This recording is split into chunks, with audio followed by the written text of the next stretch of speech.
येथील दारणाकाठच्या लोहशिंगवे गावात रोज सायंकाळी होणाऱ्या लोड शेडिंगमुळे शेतकरी हैराण झाले असून लोड शेडिंगची वेळ बदली करून शेतकऱ्यांना वन्यप्राणी बिबट्यापासून जीव वाचावा अशी मागणी ग्रामपंचायत सदस्य युवराज जुंद्रे यांनी केली आहे. बिबट्या दिसणे ग्रामीण भागातील गावांमध्ये नित्याचेच झालेले आहे.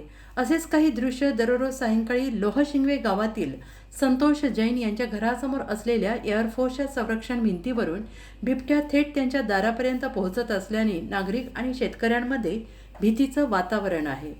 अंधारात वाढली दहशत. गावात सायंकाळी 6 नंतर वीज पुरवठा खंडित होतो.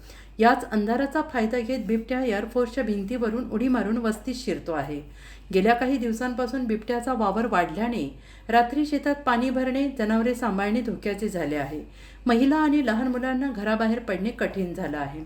ग्रामपंचायत सदस्यांसह शेतकऱ्यांची मागणी आहे की महावितरण कंपनीने सायंकाळची लोड शेडिंग तातडीनं थांबवावी, अशी मागणी लोहशिंगवे ग्रामपंचायतचे सदस्य युवराज जुंद्रे यांच्यासह शेतकरी चेतन गंधे, गोरख पाटोळे, संतोष जुंद्रे यांनी केली आहे.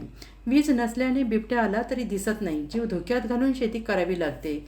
वन विभागाने पिंजरा लावावा, महावितरणाने लोड शेडिंग बंद करावी अशी मागणी शेतकऱ्यांनी केली आहे. वन विभाग आणि महावितरणाने तातडीनं दखल घेऊन शेतकऱ्यांना दिलासा द्यावा अशी अपेक्षा व्यक्त होते आहे.